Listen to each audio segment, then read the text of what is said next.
안녕하십니까. 밀리터리 덕후 길동이 인사드립니다. 충성! 당신이 우리의 영웅입니다. 이 프로는 6.25 전쟁을 다루고 있습니다. 네, 우선 저도 그것부터 이야기를 해드리는 게 좀 순서일 것 같습니다.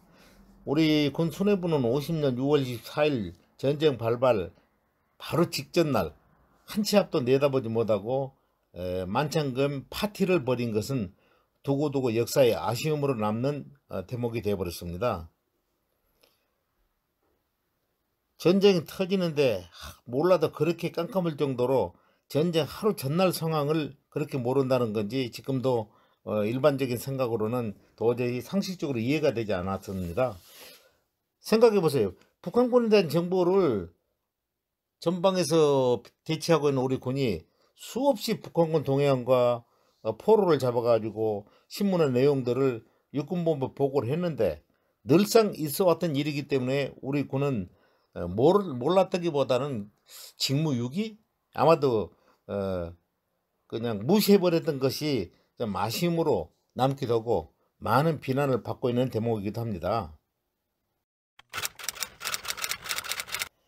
군에서는 모든 계획이 정보 판단을 기초로 작전 판단을 하고 작전 판단에 따라 세부 작전 시행 계획을 수립하는 것이 원칙인데 무시라기보다는 적정에 대해서 너무 몰랐다고는 할까요?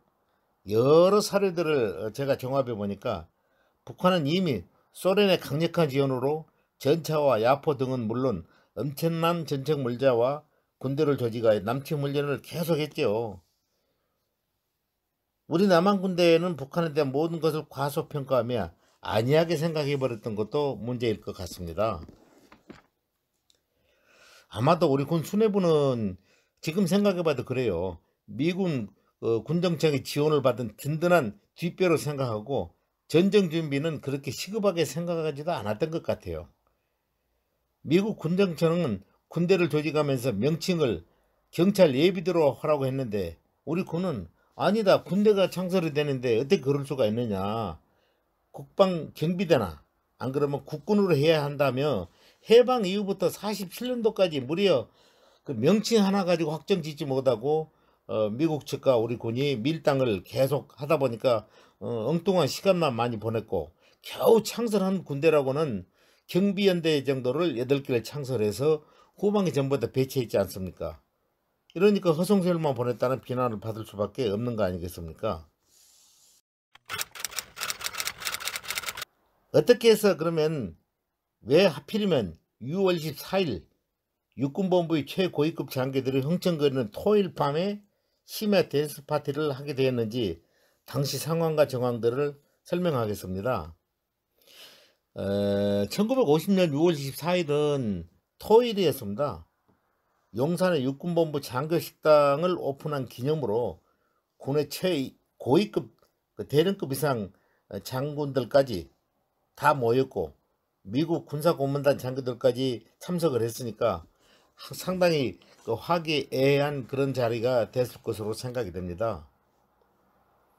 이와 같은 공식 만찬은 6월 24일 밤 10시에 마치기로 되어 있는데 주말이기 때문에 참석자들은 그 부담 없이 과음을 좀 하기도 하고 또 분위기도 좋게 이런저런 대화도 나눴을 거 아닙니까?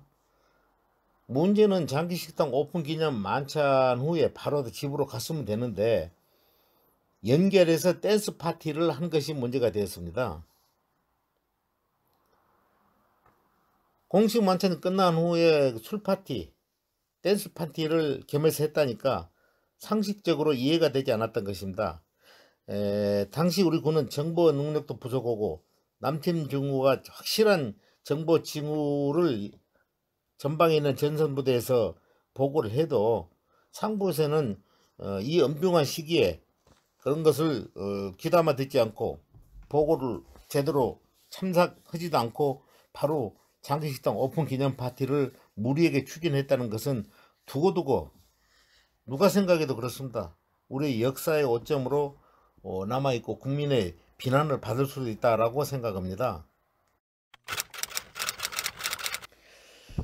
군 수뇌부가 이런 상황이다 보니 전방 부대들은 전 전선에 걸쳐 동시에 북한군이 남침이 시작되었음에도 이게 전면전인지 아니면은 늘상 있어 왔던 국지전인지 또는 일부 지역에서 그냥 군대끼리 충돌인지 구분을 못하고 우왕좌왕했습니다.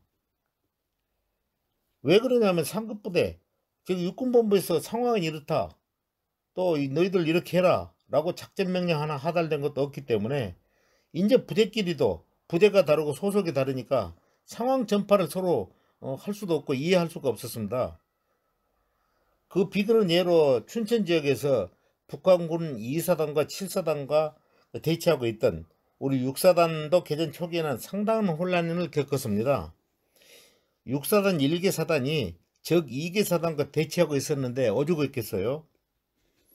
당시에 7사단의 예를 한번 들어보겠습니다. 7사단 7년대장 임부택 중령이 25일 새벽 4시 20분경쯤에 최병덕 참모총장한테 직접 전화를 걸었어요. 근데 전화도 최병덕 참모총장도 직접 받지 않고 그 중위 전속보관이 받았다고 그래요. 그 전속보관한테 그 각하한테, 그때 당시에는 장군들한테도 전부 각하라고 그렇게 호칭을 했던 것 같아요. 전방 교전 중이란 보고를 해라. 정신없다 빨리 해라. 이렇게 이야기를 했다고 그래요. 최전방의 사단장도 아닌 연대장이 전투 중에 자기 육사단장한테 보고할 내용도 패스하고 참모총장한테 직접 보고를 하는 경우는 요즘 군대의 지휘책으로 본다면 도저히 상식 밖의 일이 아닌가 이렇게 생각이 됩니다. 새벽 4시에 북한군의 전면 남침이 시작됐는데 2시간 후쯤 참모총장이 보고를 받았습니다. 누구한테 보고받았냐면 다음에 3탄에서 또 설명을 드리겠습니다만은 부대 일식사령한테, 육군본부 일식사령한테 아침 6시가 좀 안 돼서 보고를 받은 것 같아요. 최병덕 참모총장이 이제 급하니까 우선 신성모 국방부 장관에게 보고를 해야 될 거 아닙니까? 거기서 바로 신성모 국방부 장관한테 전화를 했는데 전화를 받지 않더랍니다. 이런 국방부 장관이나 참모총장이나 지금 상황 같아서는 1분 1초가 급한 상황인데 국방부 장관이 참모총장의 전화를 받지 않는 것은 정말로 한심한 일이 아닐 수가 없습니다. 여담 같지만 신성모 국방부 장관에 대해서 말씀 좀 잠깐 드리고 넘어가겠습니다. 신성모 장관의 성향은 일요일에는 어떤 전화, 누구의 전화도 받지 않고 사람이 오는 것도 싫어했다고 합니다. 이러다 보니 참모총장도 6시면 부랴부랴 6시에 마포에 살고 있는 신성모 장관 숙소를 직접 찾아가서 대면 보고를 할 수밖에 없었잖아요. 가는 길에 우연찮게 그 미국 유학을 가기 위해서 대기 중인 작전참모부 소속도 아닙니다. 강문봉 대령을 만나가지고 바로 차에다 타라 해가지고 데리고 갔답니다. 왜 그러냐면 최병덕 참모총장은 이북 사람이고 일본에서 군사학교를 나왔고 또 더군다나 토박스러운 북한 지역 사투리 때문에 보고하는 내용도 버벅거리니까 아마도 본인도 자신이 없어서 강문봉 대령을 데리고 가서 보호자 설명을 받아가면서 신성모 장관을 이해시켰던 것 같습니다. 그런데 신성모 장관의 접견 태도도 좀 가관이에요. 가서 뭐 문을 두드리니까 나왔을 거 아닙니까? 그 접견실에 기다리고 있는데 신성모 장관은 얼마나 급했으면 참모총장이 숙소까지 왔겠느냐 이렇게 생각하고 무슨 뭐 옷을 갈아입고 나왔으면 좋겠는데 잠옷에다가 슬리퍼를 신고 거실로 터벅터벅 나와가지고 아주 편안한 자세로 나오더랍니다.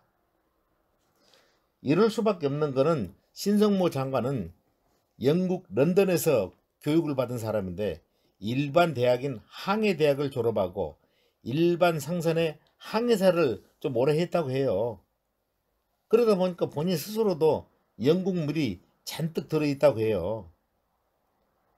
그런데 국방부 장관의 위치에서는 영국물이 들고 안 들고가 문제가 아니라 1분 1초를 쪼갰어야 되고 24시간이 아니라 25시간 동안 오로지 생각하는 게 대한민국 방어, 안보, 국방에 대해서 항상 최병덕 참모총장하고 주변 사람들하고는 소통을 하고 그래야 되는데, 완전히 일요일 날은 모든 것과 정보와 또는 사람과의 이런 것들 접촉을 단절했다고 그러니까 한심한 일이지 않을 수가 없잖아요. 최병덕 참모총장은 영국에서 일반 상선의 그 항해사를 내던지고 바로 이제 만주로 가서 해방 전이니까 독립운동을 좀 했는데, 이러한 이 이력 때문에 해방 이후에는 우리 군의 창군대에 합류해서 막중한 국방부 장관의 직책을 수행하게 되었습니다. 그리고 일본군 병기장교 출신인 최병덕 참모총장도 그것이 임명된 것만 봐도 좀 격에 맞지 않는 격에 맞지 않는 것으로 생각되기도 합니다. 이런 두 분들이 우리의 육군 참모총장과 국방부 장관을 했다는 것은 상식적으로도 좀 문제가 있지 않겠느냐, 저는 이렇게 생각을 했습니다. 네, 그렇습니다. 지금까지는 그 댄스 파티가 불러오는 육군본부 지휘부의 대참사와 전방 지역에서의 그 군이 어떤 상황인지도 대략 간단하게 설명을 드렸습니다만은, 제3탄에 대해서는 3탄에서는 이런 문제를 좀 더 심도 있게 말씀을 드리겠습니다. 제3탄에서는 북한군의 기습 남침으로 맥없이 무너져 버린 우리 군의 6.25 개전 첫날 상황과 일개 육군 중위 계급으로 육군 중위가 육군 작전 명령 1호, 즉 참모총장 이름으로 직함으로 발령을 해야 될 그 작전 명령을 김종필 육군 중위가 어떻게 해서 발령을 했는지 그 빛나는 활약상을 중점적으로 말씀드리기로 하고, 길동이는 아쉽지만 이만 물러가려고 합니다.